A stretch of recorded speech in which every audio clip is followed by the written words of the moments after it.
Blog Talk Radio. Hi, and welcome to Conscious Talk Radio, and I'm your host, Linda Summers, and we've got a fantastic show for you today. Our title is The Instruction Manual for the Human Mind and Soul with Rene Hamilton. And so before we bring him on board, I want to give you a little bit of information about Rene.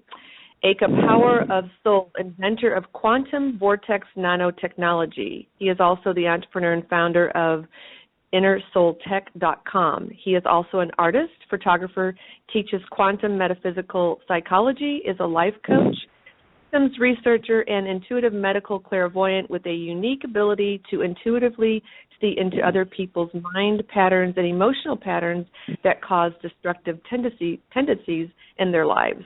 Born highly sensitive to energies, he has been able to fine-tune his clairvoyant abilities and spiritual connection with the God, mind, and higher self. Through much training, guidance, and understanding, he has developed what he calls quantum vortex nanotechnology. And with that, I'd like to welcome Rene to the show. Hi. Hi there. Thank you for having me, Linda. I appreciate it. Amazing opportunity to share all sorts of amazing information. Indeed. Yes, and I'm really excited, and thank you for joining us today, because this, the title really kind of struck me when it was like, the Instruction Manual for the Human Mind and Soul. Didn't know that we had one, so let's kind of begin there. I mean, I'd like to ask you a lot of other questions, like how this all came about for you, but I'm not sure if we'll have time, but you know what? We just might have to have you on another show so we can go into a lot more detail about what you do. So Yeah. Perfect. Well, the idea, I solidified the idea for the Instruction Manual for the Human Mind about 10 years ago. And, I've really come to a point in which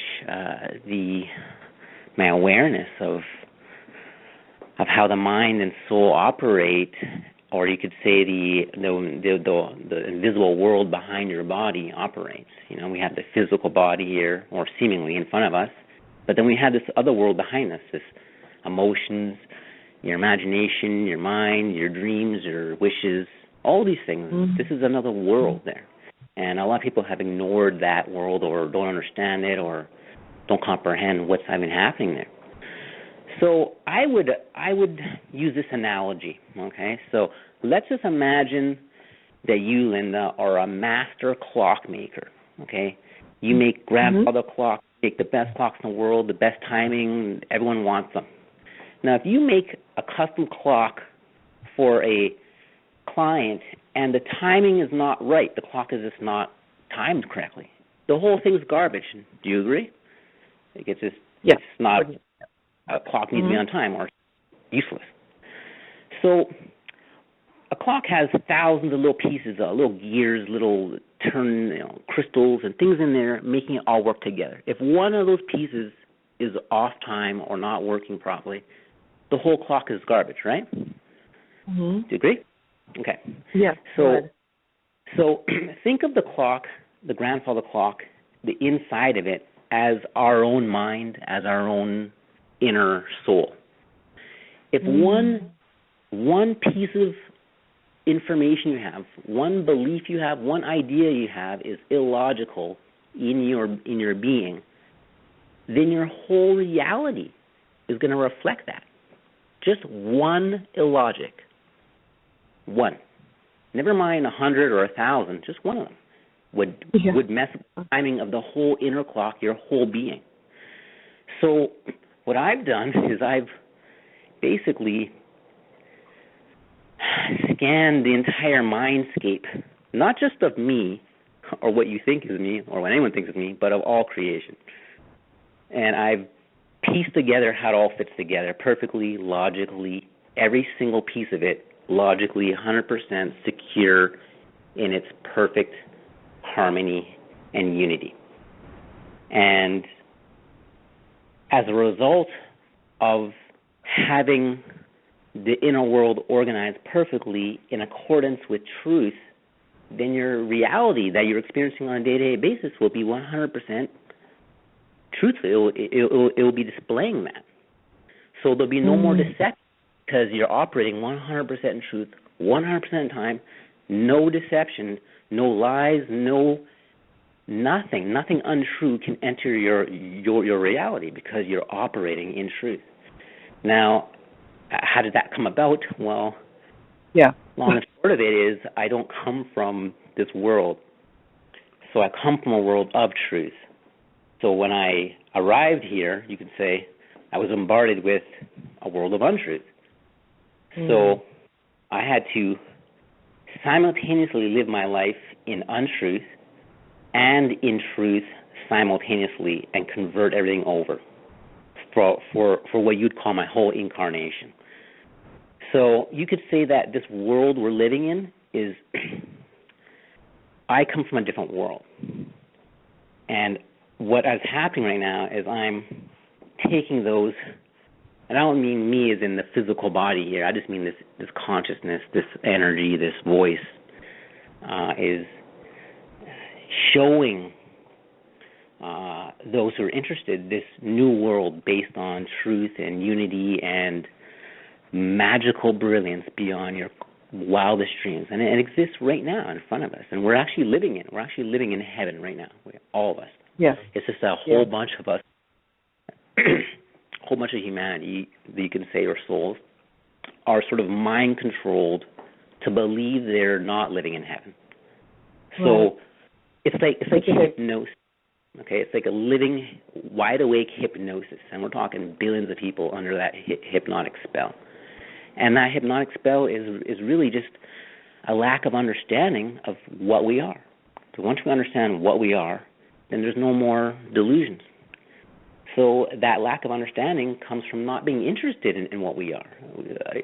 Most people are distracted by sports, games, gambling, this, that, computer, whatever. But they're not even interested on what's on the inside of them. They just see the outside body, oh, that's me, and they just chase that, the physical pleasures of life without realizing there's this vast universe that's existing, and we're just ignoring it. So when we ignore ourselves and ignore all life, then life starts to get really frustrating and confusing because we're ignoring ourselves. How can you ignore yourself when you have to live with yourself for 20, 30, 40, 50 years on Earth? That just seems inconceivable. That's like buying a mansion, has 50 rooms, and living in it for 50 years and only exploring one room, never even bothering to venture into other rooms or see what's there or anything. That's the equivalent of sort of living in the body for all this time and not really exploring yourself. So I'll let you continue. That's the long and short of it. What's going on here? Well, no, that's okay. That's okay, because I was just going to say, are you referring to us then as consciousness? Because if we're referring that we are consciousness, that's what you're referring to us as, yes? We are absolutely 100% pure, awake consciousness. We're like when we open our eyes and that there's that I'm here, that awakeness. That's what we are. And we're infinite. Like right now, your mind, your beingness is everywhere in the universe right now. We've just used our infinite imagination to isolate ourselves into one spot. Okay, I'm Rene. So then my imagination builds a scenario in my mind in which I'm in a city, I'm in a house, I'm on the phone, like a mental image. But that one mental image is not you. That's just one image out of the infinite images you are. Because we're everything. We're the trees, we're the cars, we're the toenails, everything. We're like everything. But we're just using our infinite imagination to isolate what we think we are in a false world. So basically all physical matter, if you want to call it that, is you. All awareness, all the awakeness watching the physical matter is you. Okay? And you're even behind that too. So basically we're like invisible, you could say gods or goddesses, okay, invisible. And we have infinite power to control and manipulate physical matter. Okay? And we're using our imagination in every moment to do that. Everyone is doing that. It's just that some people don't want to take responsibility for what they're creating in every moment, so they start to lie and pretend and create false stories about how reality works so they can hide in the shadows and continue to manipulate other people while they gain the benefits of that parasitic behavior. So the whole world is confused and doesn't know what's going on because we have probably, I don't want to use numbers here, but let's just say 70% of the population who's addicted to lying and addicted to covering up things and just being deceptive. So we have a 30% population trying to figure out what's going on and trying to sift through all these lies, which is just never ending. It's just turn the TV on, turn the internet on, turn the radio on. It's all just stories and opinions and people trying to get their angle, trying to get their own little thing going, without valuing truth. I mean, honesty. I mean, what would the world be like if there was no truth, no love, no honesty? It'd be a living hell. It'd probably be even worse, living hell. Yeah. And that's the main point that the Creator wants to get to people. Hey, just recognize the value of truth, honesty, and love. That's it. That's all the Creator wants. Recognize the value of that. But that's so hard for people, billions of people. That's literally impossible for them. I don't know why. It's all conditioned. Well, don't you think it's because a lot of it's programming? I mean, like the TV and the radio and all of that is a lot of programming. That's why they call it programming, really, is just because it does program us in a way of manipulation and things like that. If we really looked deeper into consciousness of what we really are, where I think we're really coming into remembering we are. Mm-hmm. Yeah. Hey, let me ask you really quick, are you open to taking questions, or do you want to keep going with the flow of the conversation? Anything you want. You have a caller, so I want to bring them on and to see if maybe they're just listening if they do have a question. Certainly. Is that good? Okay. Yeah. Okay. Anything. Yep. Awesome. So just wanted to listen in. Okay. Well, yeah. So I think when you're talking about truth, how does one seek that truth? Because I think what you were saying was really how the matrix and what we are living in operates. Isn't that what we kind of what you kind of just went over? Was that? Yeah. Okay. I'll talk about truth from the way I understand truth. Now, we all have books and videos and people telling us what truth is and what it isn't all day and night, and this is never ending. From my perspective, truth is something that one, anywhere in the world, at any time, ought to be able to recognize 24/7, nonstop. And that's how I know what truth is, because everyone can recognize it 24/7, nonstop. So I've pinned it down to a few different things that are occurring 24/7 that many people are overlooking. They're just overlooking the truth, literally just overlooking it. So here it is. Every moment is a brand new moment. Okay? Do you agree with that? Mm-hmm. Yes. Okay. Absolutely. Mm-hmm. And do you ever know what's going to happen in, say, 6 seconds from now? No. No. And pretty much each moment is just the beginning or ending of that 6 seconds. Do you agree? Yes. Okay, because it's always just now. Okay, so if we don't know what's going to happen next, and every moment's brand new, that means there is no past. It means there's nothing old, and it means there's nothing repetitive in the history of creation. Not that there even was a history. So if everyone's brand new, then that's truth, and we can't avoid that. We can't deny that, because the moment we deny that, then we're living in untruth. Because it's true. Everyone's brand new. So any reference to something being old is deception, because every moment's brand new. So how can anything be old?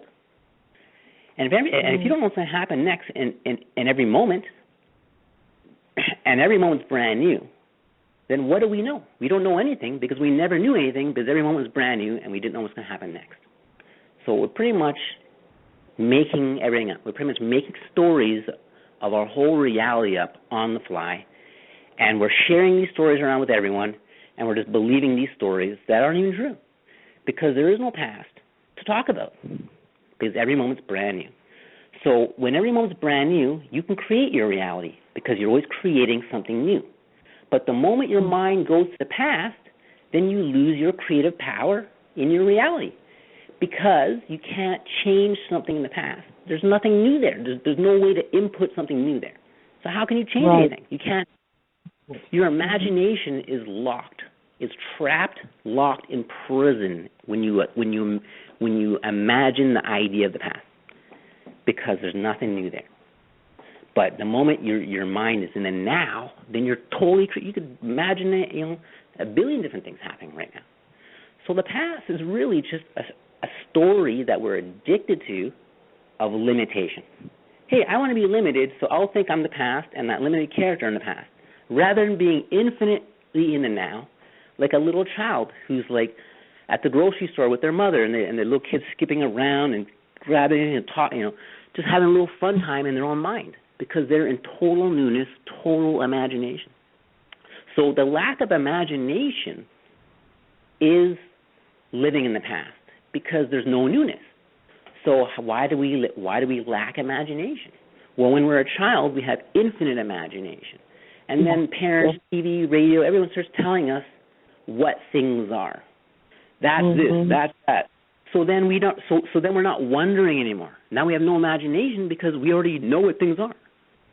Now, if we already know what things are, then how are we open to learning the truth? There's no way that we can accept the truth of something if we think we already know it. We're not even interested in it because we think we already know the truth. So if we're walking around all day in physical reality here, saying that's a car, that's a person, that's my shoes, that's a grocery store, then we're telling reality what it is rather than letting reality tell us what it is. So we're basically frauding ourselves by labeling something because we don't know what it is. And the label in your mind comes from the past, okay, in our mind. The past tells me that's a television. But wait a second, there is no past. It's always new. And I don't know what's going to happen next. So that must be a lie. It must be a deception. Okay? So if we're infinite in the now moment, okay, right now is now, and there's no beginning or end. I don't see any limitation to this moment, okay? And we exist in this moment. So we must be the moment. We must be the now. Because we're here in the now. And now is infinite. And the now is new. And we're here. So we're it. We're it. We just thought we weren't it. We didn't think we were alive. We didn't think we were now. We thought we were the past. So it's really, when we as a child don't want to take responsibility for our creations, and we ourselves are truth. And what I mean by that is everyone in the world does not like to be lied to. Even the worst, most hardcore criminals do not like to be lied to. So that's an indication from the Creator that we are truth, because it hurts when we're lied to. Everyone. So when we start off lying or being dishonest when we're a child, now us originally starting off as truth itself, when we deceive ourselves or lie, we're now not being ourselves. Now we're being the opposite of what we are. So as a child, how do we live with being truth and then telling a lie? Because how are you going to live with telling a lie if you are the truth? The only way that we figured out to do that when we're a child is to create a separate self that is a liar. So I'm the liar, and a liar is not. Let me say, participates in lies. So we created a false self that protected lies, protected untruth, as well as, so we sort of split a part of ourselves off called the ego, and that ego does not want to tell the truth. It is against the truth. It fears the truth. It thinks the truth will punish it for telling the truth. But that's not true. That's just a lie from the ego, because the ego doesn't want to expose itself to truth. So it tells you lies. Don't tell the truth. You'll be exposed. You'll go to jail. People will laugh at you. Whatever. And just hammers you with this for decades. So then we start to think like the anti-truth. So we start to take on negative qualities and start to view truth as the enemy, because it could hurt us. It could harm us. But this is all just an idea in our mind. This is not even real. It's just like a fantasy. So we live our lives fearing truth and indulging in this fantasy. So in order to fear truth, you have to avoid responsibility. And in avoid responsibility, all responsibility in the whole universe exists in the now moment. So in order to avoid responsibility for your creations, you have to remove yourself from the now moment and thereby create a world called the past in which you can avoid the now moment, avoid taking responsibility. So all the world of the past exists for one reason and one reason only. People who do not want to take responsibility literally take their mind and move it there and ignore the now moment, ignore truth. That's it. There's no other reason. Because if people are truthful, they take care of their responsibilities right then and there all the time, right immediately. So time is the experience of denying the truth. That's it. Time is the experience of not taking responsibility. The more you take responsibility, okay, the less you're bound by time. So someone who takes 0% responsibility is bound by time permanently. Someone who takes 1% responsibility is 99% bound by time. Someone who takes 99% responsibility is 1% bound by time. So the amount of percentage of responsibility that you take is the amount that you're bound by time or unbound by time. So it's really the experience of just being honest. Is the experience of waking up to time or waking up to truth.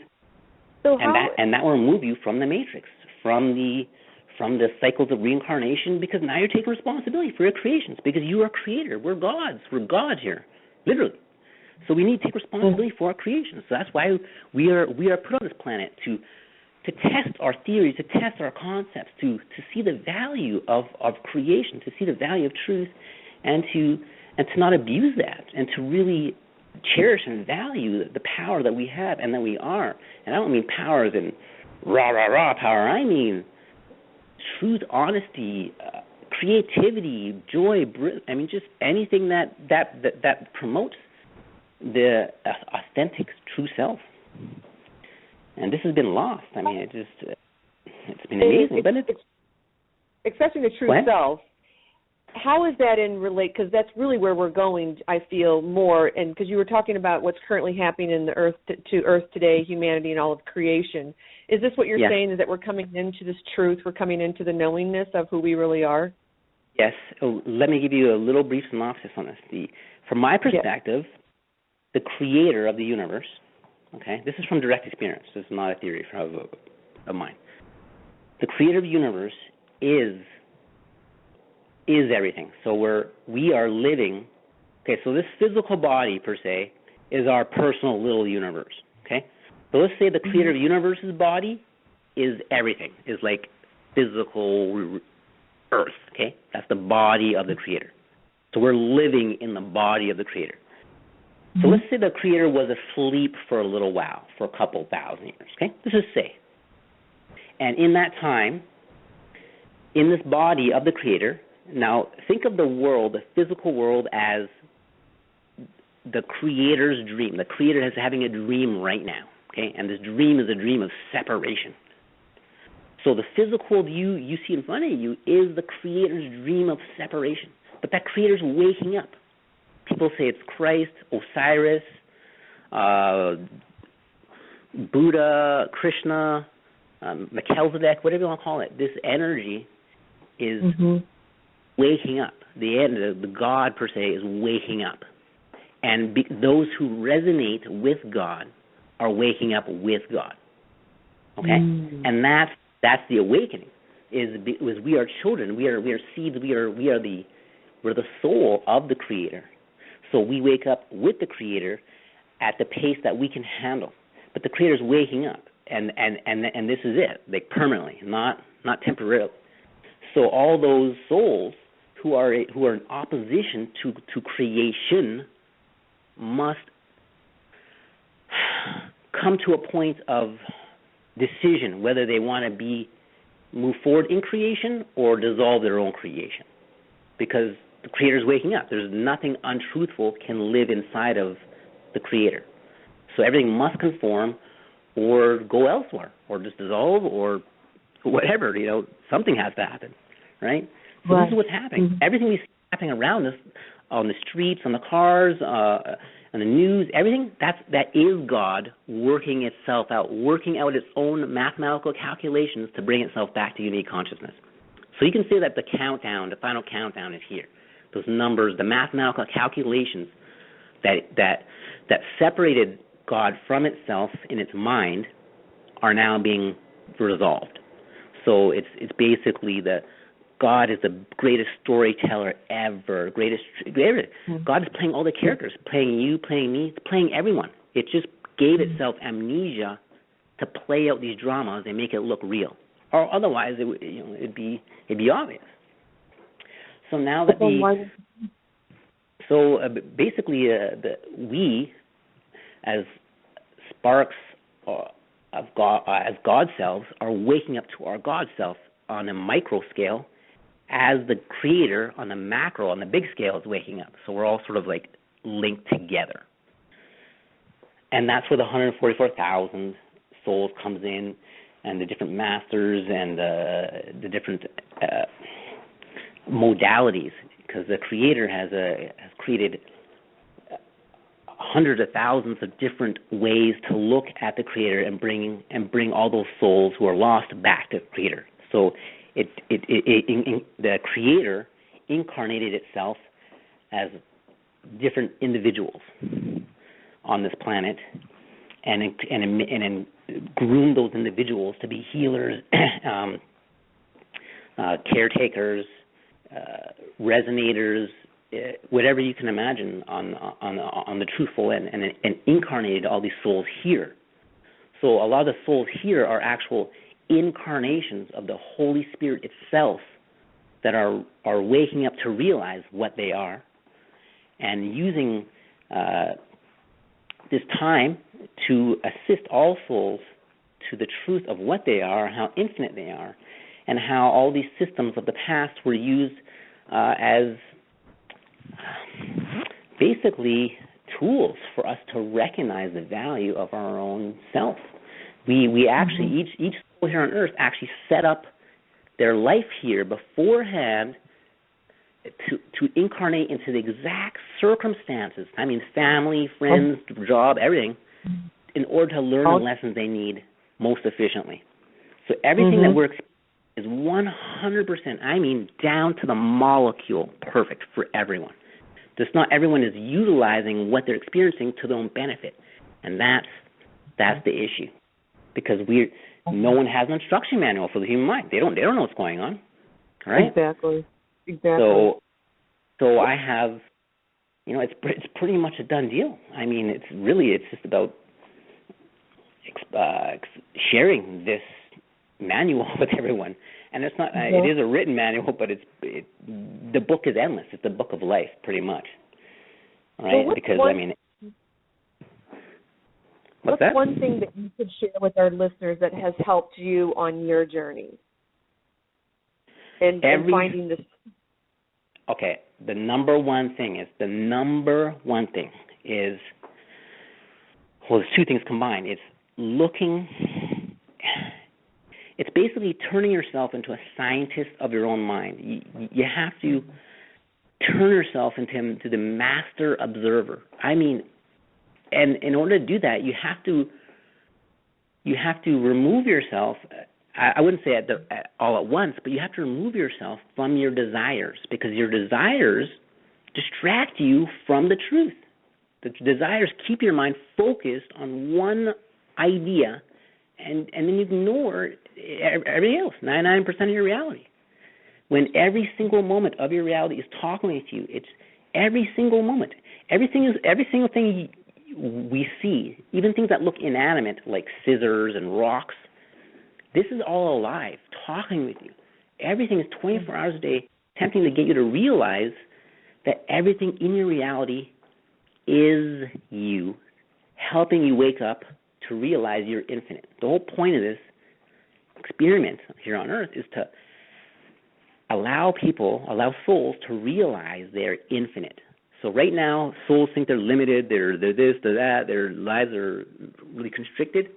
This is about peeling back those misconceptions, those assumptions, those mind control ideas to realize you're infinite, you're the creator, you're like a god in your own universe right now. We just didn't realize that because, for many different reasons. So now it's time to really take a hold of our own creation and realize we're the ones doing it. I mean, no one else is in your mind telling you what to eat or how to sit down. We're the ones doing that. So we're the ones who totally true. Yeah, so it's pretty much at the end of our show, and so, oh my gosh, there's so much we could talk about, and I want to thank you so much for being on the show today and sharing this wonderful information, and we will have a video up with all this, with your contact information on there, how people can get a hold of you. So thank you, Rene, so much again for being on the show. It was such a pleasure to have you on here and sharing this. I greatly appreciate it. Thank you so much. I really appreciate it. And I'll just tell everyone out there, thank you so much for listening to the show. And just go to my website, sign up for the newsletter, and you'll get all this information to you. Yes, and it'll be innersoultech.com, and I'll have that on the video. And we thank all the listeners out there who joined us today and the ones who will be joining us via YouTube. We thank you so much. Please follow, subscribe, comment, and like us. And then you can join me next week, September 17th, for my next show, which is Spiritual Vibrational Healing Music Entertainment to a Whole New Level with Raven Noli. So thank you again, Rene. We look forward to, and hopefully we'll have you back on the show again so you can share a lot more information that with this new energy and everything that's coming up. So thank you again, and we'll see you soon. Sounds good. Thank you so much. Be well. Thanks. Bye.